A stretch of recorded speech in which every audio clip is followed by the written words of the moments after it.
मऊसूत पुरणपोळी या पद्धतीने बनवाल तर पोळी चुकणार नाही, म्हणजे फाटणार नाही व मऊसूत लुसलुशीत पोळी होईल. हे बनवणं तर खूप सोपं असतं आणि आपण छोट्या छोट्या टिप्स फॉलो केल्या आणि करून अगदी झटपट आणि सहज तुम्ही पोळी बनवू शकता. नमस्कार, मी अस्मिताच किचनमध्ये आपलं खूप खूप स्वागत आहे. मेजरमेंटप्रमाणे 2 वाटी डाळ घेतलेली आहे. आता या डाळीला आपण इथे तेल लावून मगच आपण डाळ शिजायला घालणार आहोत. मी येथे कुकरमध्ये उकळायला पाणी ठेवले होते. त्यात आता या डाळ मी घातलेली आहे. तर आपल्याला या 3 शिट्या यायला ठेवायच्या आहेत. डाळ शिजत आहे तोपर्यंत आपण कणिक मळून घेणार आहोत. तर मी येथे 2 वाटी डाळ तर 2 वाटी मैदा या मेजरमेंटप्रमाणे मैदा घेतला आहे. तर यामध्ये चिमूटभर मीठ, चिमूटभर हळद घालून छान असे व्यवस्थित मळून घ्यायचे आहे. तर कणिक मळताना माझी आजी आणि आई जी ट्रिक वापरायच्या ती मी तुम्हाला सांगणार आहे. आपण ही कणिक एक थोड्या वेळासाठी भिजायला ठेवायची आहे. तर तोपर्यंत आपली डाळ शिजलेली, हे बघा, खूप छान अशी आपली डाळ शिजलेली आहे. तर मी यामधून पाणी बाजूला जे आता आपण आमटीसाठी वापरणार आहोत, तर मी ही डाळ अशी चाळणीमध्ये टाकून पाणी सर्व काढून घेतले आहे. पाणी जर काढून घेतले नाही तर आपलं पुरण व्यवस्थित होत नाही, त्यामुळे सर्व डाळीतील पाणी आपल्याला काढून घ्यायचे आहे. तर मी येथे ही डाळ एका पातेल्यात काढून घेतली. तर अशा पद्धतीने डाळ अगोदरच छान अशी स्मॅश करून घ्यायची आहे.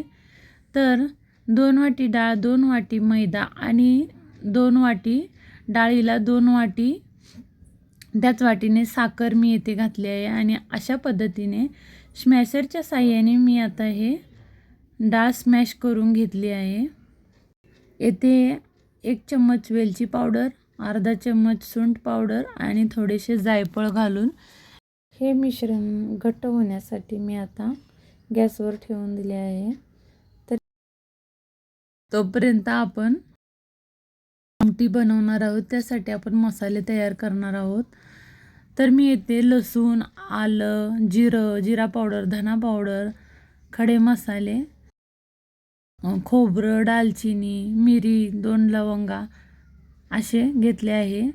तर मी बाकी सर्व खोबरे, जिरा पावडर, धना पावडर सगळं बारीक करून ठेवलं होतं भाजूनच, ते मी येथे घेतले. आता आपल्याला फक्त तीळ आणि जिरे थोडे भाजून घ्यायचे आहेत.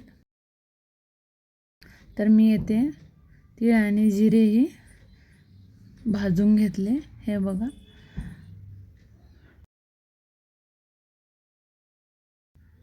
तर आपला मसालाही आता सर्व मिक्सरला लावून बारीक करून मसाला तयार करून घेतला. इथे आपले मसाला तयार झाला आहे. थोडीशी कोथिंबीरही घातली आहे मी. असे छान असा मसाला सर्व वाटून घेतला. हे बघा, मसाला छान असा बारीकसर वाटून घेतलेला आहे. आता आपले पुरणही इथे तयार झाले आहे. हे बघा, मस्त असे पुरण आपले तयार होऊन आले आहे. घट्टसर होत आहे. अजून थोडे आपल्याला परतावं लागेल. हे पुरण थोडं छान असं घट्टसर होईपर्यंत आपल्याला पुरण परतून घ्यायचं आहे. तर पुरण तयार झालं आहे आणि ते आपण थंड होण्यासाठी ठेवले आहे. तोपर्यंत आपण आमटी फोडणी घालून घेणार आहोत.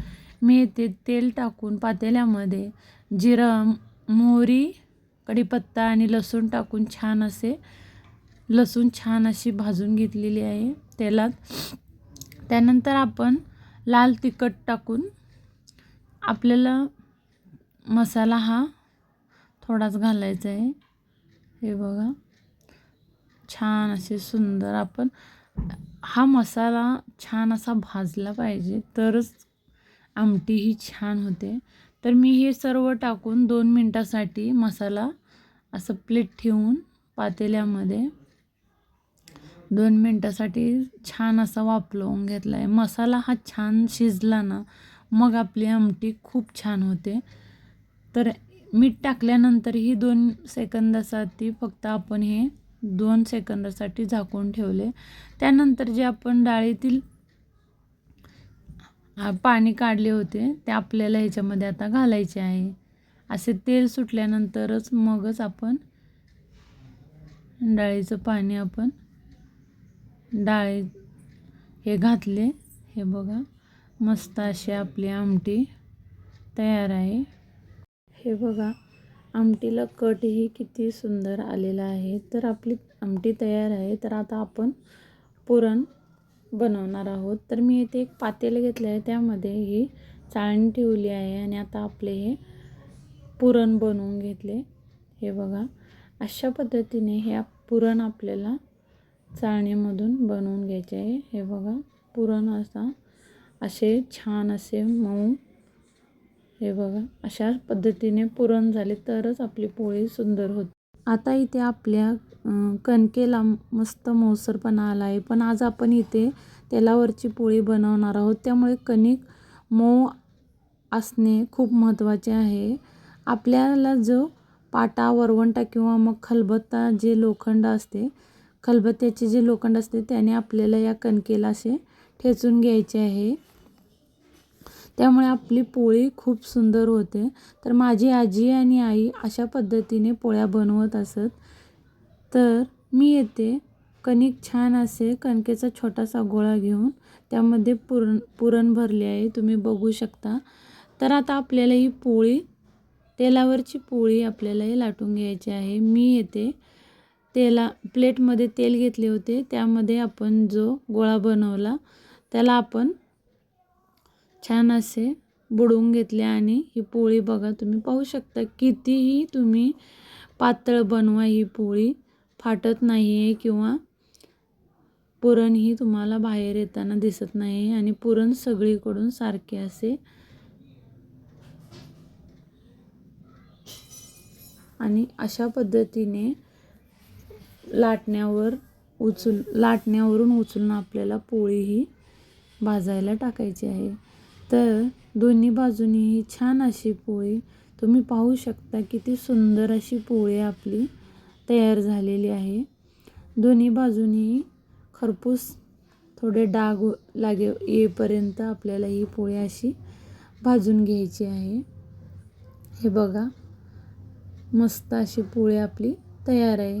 अशा पद्धतीने जर तुम्ही पोळी बनवाल तर कधीच ती पोळी फसणार नाही किंवा फाटणार नाही. तर तुम्ही पाहू शकता इथे किती सुंदर अशा पोळ्या मऊ छान असे झालेल्या आहेत. हे बघा.